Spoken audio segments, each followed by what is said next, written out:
All right, cool. Much like the rest of the world, it feels like almost everybody is in Denver.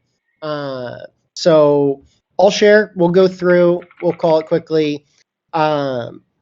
We do have some exciting stuff to talk about next week about season 4 as well as the app, but we can save some of that. So let me go to slideshow mode, share my screen, and we'll get into it.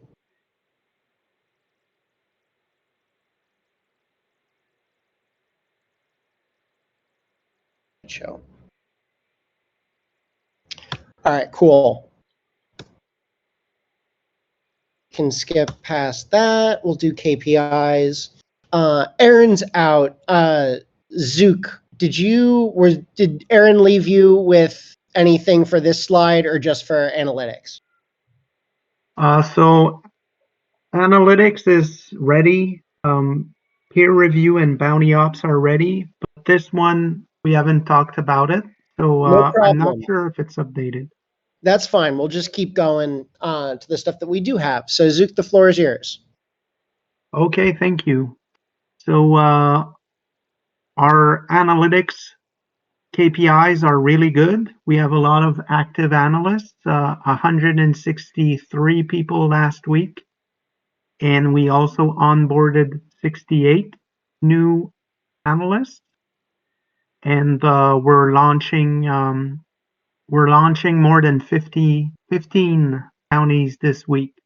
So very, very healthy numbers, and our community is quite strong. We can move on to the next one. For sure. Ooh, we got a little fade effect in there. Very nice. Whoop, too far. There we go. Okay, thank you. So let's start with what happened last week in peer review. So as part of the community reviews where people can request a second review of their work from the community, we have a new bot that will keep track of the golden tickets, which are given to people who participate in community reviews. We also have a new reviewer network called the Samurai. So these Samurai are more experienced reviewers that hold more X-metric and have been vetted as people that can are good at peer review. So we use them from time to time to conduct reviews and increase the standards of peer review. Another extraordinary thing that happened last week is a special event called the G-Jam, where we had a community call with peer reviewers, and apparently there was some singing involved, and I've heard that the recording is available on YouTube. Oh, please God, no. Apparently, it's a rumor. It's up there. So just on your right, submissions received in the last 7 days, 210 submissions, and 10 of which were stellar submissions. And we're also running 11 different programs.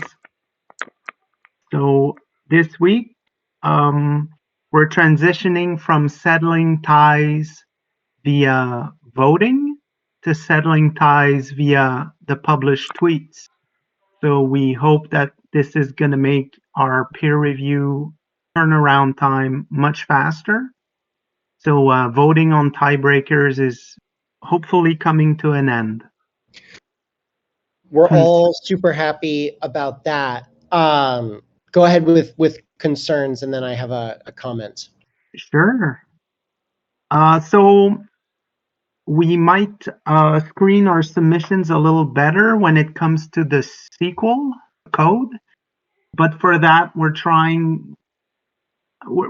still at the idea stage at this point, but we might do a more in-depth SQL review of submissions, and for that we need people who are good at SQL, and we're trying to find ways to identify them. we have some ideas. We're on track, but if anyone has any creative ideas on how to identify the best SQL coders in the community, we will welcome your suggestions. GJ, did you have anything to add?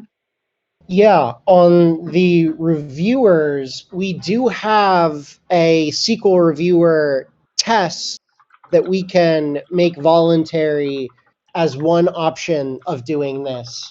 But we can talk about that later this week with the Bounty Pod. In terms of settling ties, we'd also talked about using decimals based on our existing system of 12. I have two questions. My first question is, how close are we to doing that? And then a question for Elise in lieu of Ed. Do I understand correctly from Drake that even in the app, and even once we have multiple payment curves, tiebreakers are still something that we're going to have to solve for as an edge case? We won't need to solve for tiebreakers anymore with the way that the new enforcement criteria works. That's fantastic news. Would you mind saying a little bit more about that? There's no such thing as a tie because there's no concept of only the top N or only the top N% get paid out. So instead, based on all the submissions you get and all the scores, you fall somewhere on the distribution and you get a certain percentage of payout. But it's not as if you need to basically resolve any tie scores with someone because of the constraints of what the operator wanted. Helpful. And then Zook, your question, or my question to you about for the short-term fix decimals. That's something that we still want to move forward with. Yeah. Very good point. And Kakamura already did that upgrade. So yeah, decimals are possible now, which means when people score a bounty, instead of 1 to 12, they can score 10.5, 9.5, which will reduce the number of ties. So this is possible now. Terrific. Nice to have short-term fixes to boost community sentiment. They are short-term. These are things that the app will really help with. Good to continue? Yes, thank you. Bounty Ops. Okay, so I think I'll do this one as well since Aaron is away and we're a small crowd today. So yeah, I'll just handle this one. So we shipped 12 challenges, which is the most on record. And we're going to break that record again this week as we're launching at least 15 challenges.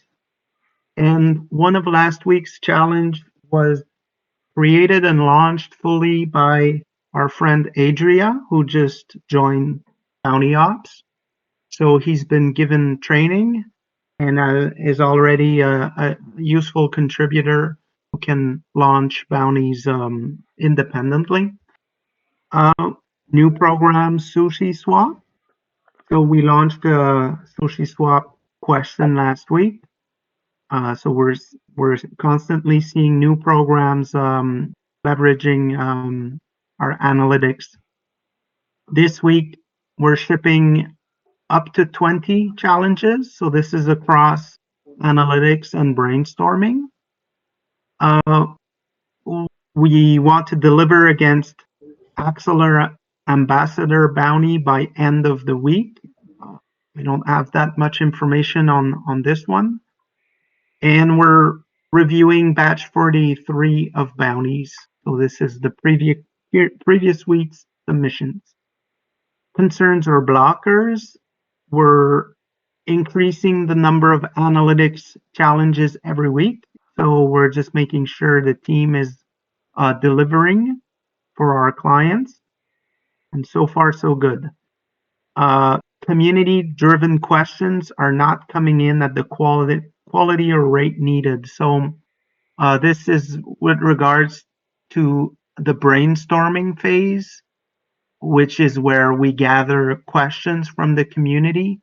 This has never really worked perfectly. Oftentimes we don't get many questions When we do, they're not always written in a way that we can just plug and play and use them as is. So, and this is a concern that we have in the program. So that's it for my updates. Feel free to ask any questions or comments. Yeah, question is anything we can do to help with the brainstorm questions? Yeah, so so of course, I mean, in the past, what we did is we paid all questions. So in season 1, there was a time where we paid 5 USDC for any and all questions submitted, whether they were used or not.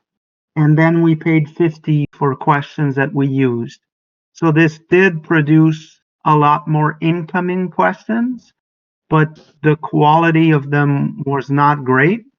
And we had to screen for duplicate questions or really junk questions. But this framework maybe produced better results than the current one because we at least had a few questions we could use. But I think it also comes down to like giving feedback to people. So if they write a question, but they're not one of our analysts, for example, they might not know how to write a question that can be answered with data. So we need to massage and refine their questions and maybe give them some feedback as to what they did wrong, how they can improve. So there's a bit of a training effort required as well to the participants. Got it. Maybe a brainstorm session similar to the how to review session that we did on Friday might make sense. We'll give that one some thought and we'll keep an eye on that as we go forward. Thank you for calling that one out. Okay, you're welcome. Thanks. Keep rolling. Protocol dev. All right. Last week was a big week. We made a lot of progress on some of our critical things remaining to get us to a V1 end-to-end app. So the team's working really hard on that. We also have started work on refactoring of some things. So refactoring the indexer, the way that the app is reading and writing data to the chain, as well as different contract integration patterns that we have. So the idea here is like, let's reduce reliance on the indexer for every interaction and integration we're working with. And also, how can we make these interactions reusable across the board? So really good work there. You will have noticed that there have been some like disruptions to the app as part of that, but it's all for the greater good. So it's okay. We'll let you know when it's back and ready for more end-to-end testing. We also updated our labor market contracts and app to versions 1.6. This just unlocks new feature capabilities in the app and gets us one step closer to contracts that we can get audited eventually. We also as well handed off the IOU contracts to our treasury and app teams to facilitate cross-chain payments. So that will be app layer support for tokens that are non-protocol chain, so non-ERC20, non-Polygon, which will help us pay out in partner native tokens such as Near and Terra and Solana and others. And then we've also just dug really deep into V2 planning. So everything that the protocol and app needs to work with the token. This week's priority is still just working towards that stable V1. This will help us get out of the phase 1 go-to-market of testing and get into phase 2, which is inviting a handful of community members to start testing as well. So again, these are just some key features we still need in place, and then this refactor. Concerns and blockers, just always time, but we're okay. And as part of the move to phase 2 Sunslinger, we can work together to identify and invite a group when the time is right. Yeah, hyped for that. As it gets a little bit closer, I stand ready to pull some good people together and make that happen. Excellent. Thank you. BizDev, James. Awesome. So big thing that happened last week was we submitted the final proposal to the graph. A lot of hard work from a lot of different people went into it, and we should be hearing back today or earlier this week, which is really exciting. And then another big thing is we met with data providers last week, met with Sentio, Transpose, and Slice Analytics. I think that really speaks to what MetricsDAO is doing and what we're building, that so many data providers in Web3 want to work with us, want to partner with us. So all very exciting things on that end. This week, big thing, sent the RFP proposal for the NDC dashboard, also finalized the plan proposal for synthetics, and it got approved today. So that's really exciting. It's going to be data curation table, hopefully part one of a larger project over time, but nice to get that going. And then again, like always, continue outbound work into data providers and Web3 projects. Very good.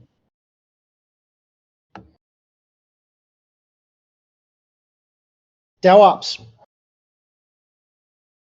Yep.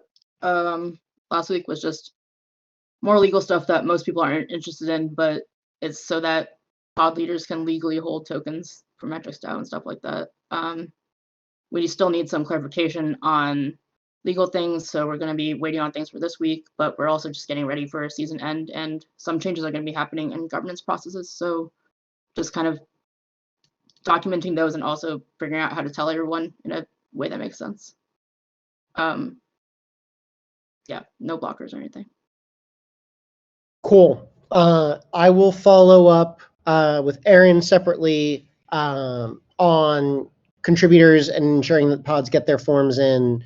Is there a deadline on that? Non, do you have any idea, or is that totally out of your wheelhouse? Do you mean for treasury stuff? Like for payments? Yes. Yes. I have no idea. I'm sorry. That's fine. No. I was just curious. That's all good. I'll follow up elsewhere on that one. And Bills isn't here, but I want to hype up. Being caught up through batch 38 is amazing, given that we're on to batch 43. We're catching up. We're making progress. So I'll make sure to highlight that for our community. Curation, we're going to skip because Forgash is not here. Education, Vida. Hey, hello everyone. So last week we hosted 2 webinars, NEAR 101 as well as Web3 Analytics 101. We also started preparing for the Graph Live course, which is really exciting, and worked on improving the roadmap. So this week, hosting 2 webinars, so just had 101, and we will be having Optimus 101. So as well, last week submitted the Optimus application, so hopefully we are going to get some positive responses there. So also this week is the start of Web3 Analytics 101 Live Cohort 4, so that's exciting. And another thing that we are launching this week is NEAR course. So if any of you are interested in looking through the async NEAR course, is going to be live in a moment. Continuing preparing for the Graph Live course as well, we will be having a third session of our Web3 Analytics 201 program. And also, well, me and Aaron are actually at the moment in Denver, so we're going to have some IRL meetings, which is exciting. So yeah, that's it from my education. Awesome. We missed you this morning, Vida, but hope you're having a great time in Denver. Yeah, it's good so far. It's been a long journey to get here, but yeah, it's worth it, I think. Good. Hope the rest of the week goes really well. Growth team. Yeah, this one hasn't been updated. I can see. That's fine. We'll skip past that as well. A lot of people traveling. Kudos to Vida for dialing in from Denver. Partnerships we can do. Yep, for sure. All right, some overlap with James here and Vida. Okay, so past week accomplishments. Did outreach for the webinars that we're doing, Solana 101, Web3 Analytics 101. Web3 Analytics 101 did really well in that regard, but it was a lot of organic It was organically that it got picked up and retweeted by a lot of people. Solana, not so much, unfortunately. Podcasts on that front, I had a meeting with the host from Crypto Sapiens. Said he wants to have us on for his next season. He's doing seasons, and that one specifically on Web3 analytics, like the whole season. So that's perfect to partner with him. I told him we could help him get information, tell him about the landscape, etc. So yeah, that should be a good partnership there. Other than that, we talked with Transpose as James mentioned. We're gonna do a webinar for them. It's gonna work on that further. Then talk to Wonderverse. This thing that's been going on for a long time now, and after talking with GJ about it, we decided to make this a part of season 4, just to get that on the agenda and kind of renew the buy-in if we want to do that or not. Then just small call out, like we're joining the Flipside Twitter Spaces weekly now. It's a great way for MetricsDAO to just put their name out there. We basically provide a lot of speakers every time. So basically analysts who know about whatever topic it might be that they're talking about. All right. This week's priorities, of course, we got more webinars coming up too that I'm doing outreach for. Is one for Optimism 101, and then the next one would be on Near 101. Then, like Vida mentioned, we got a new course going live, the Near course. So I'm gonna do outreach for that. About podcasts, reach out to more podcasts that we could go on. At the same time, keeping the ones posted that we're already talking with and basically already agreed with that we would go on their show. Of course, like the launch got pushed and now we're doing a phased rollout. But it's important to keep them informed of that and keep the excitement high, let's say. Other stuff we're working on: Sentio, Coherent, Eco.org, all data providers. James mentioned them too, so we're just gonna follow up on that and get webinars for them as well. And of course, we got those Flipside Twitter Spaces this week going on as well. Concerns for blockers, I don't see it here. I added it later.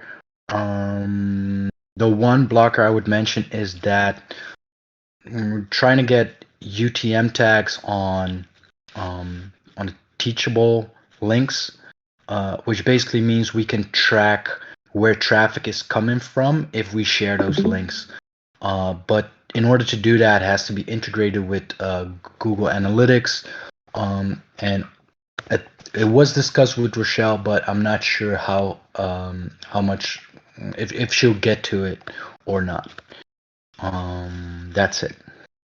Cool. If you want to just leave a note in Growth Channel Helix, we can follow up on UTM tagging there. That sounds great. Thanks, GJ. All right. Last but not least, community.